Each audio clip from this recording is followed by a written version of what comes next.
السلام علیکم ناظرین، حریم خان نارتھ کراچی بھارت میں حیدرآباد دکن سے 7 میل دور کولکنڈہ نامی ایک شہر ہے، جہاں ایک کسان اپنے کھیتوں میں بیج بو رہا تھا۔ صبح کا وقت تھا، علاقے کا نواب سیر کرتا ہوا وہاں سے گزرا۔ کسان کو محنت سے کام کرتے ہوئے دیکھ کر نواب نے سوچا کہ کسان سے اس کی خیریت دریافت کرنی چاہیے۔ وہ گھوڑے سے اترا اور کھیت کے کنارے پہنچ کر کسان سے پوچھا، کیوں بھائی، کھیتی باڑی میں تم اس قدر محنت کرتے ہو، کتنا کچھ کما لیتے ہو، کچھ فائدہ بھی ہوتا ہے یا نہیں؟ کسان نے سر اٹھایا اور نواب سے کہا، فائدہ کیا جناب، فصل کٹنے کے بعد اس کے 4 حصے کر لیتا ہوں۔ نواب نے پھر پوچھا، اچھا تو ان 4 حصوں کو خرچ کیسے کرتے ہو؟ کسان نے جواب دیا، ایک حصہ تو حکومت کے ٹیکس میں چلا جاتا ہے، دوسرا حصہ قرض چکانے میں ختم ہو جاتا ہے، تیسرا حصہ ادھار دیتا ہوں اور باقی چوتھا حصہ یوں ہی لٹا دیتا ہوں۔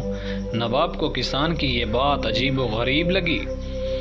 باتیں سن کر بہت تعجب ہوا، حیرت سے پوچھا، تمہاری باتیں میری سمجھ میں نہیں آئیں، صاف صاف بتاؤ، تم قرض چکاتے بھی ہو اور دیتے بھی ہو؟ ایسا کون سا قرض ہے جو ہر فصل پر ادا کرتے ہو اور پھر بھی ختم نہیں ہوتا؟ اور وہ کون ہے جسے تم ہمیشہ قرض دیتے ہو اور پھر 1/4 رقم تم یوں ہی اڑا دیتے ہو؟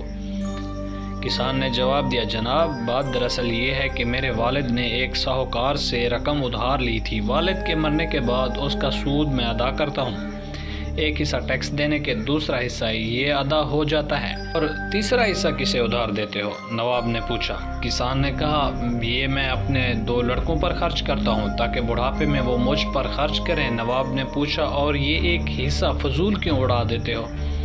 کسان نے پوچھا، میری ایک لڑکی بھی ہے، آپ کو پتہ ہے کہ آج کل جہیز کی بنا شادی نہیں ہوتی اور جہیز ایک فضول رسم ہے، چوتھا حصہ اس کے جہیز کے لیے رکھتا ہوں، میری نظر میں یہ رقم لٹانا ہی ہوا۔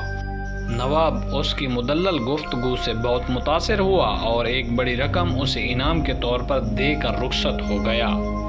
تو جی ناظرین، آپ کو ہماری یہ آج کی بہترین سبق آموز ویڈیو کیسی لگی؟ اگر اچھی لگی ہو تو ہمارے چینل کو ضرور سبسکرائب کریں۔ ملتے ہیں انشاءاللہ اگلی اچھی نئی اور بہترین ویڈیو کے ساتھ، تب تک کے لیے اللہ نگہبان۔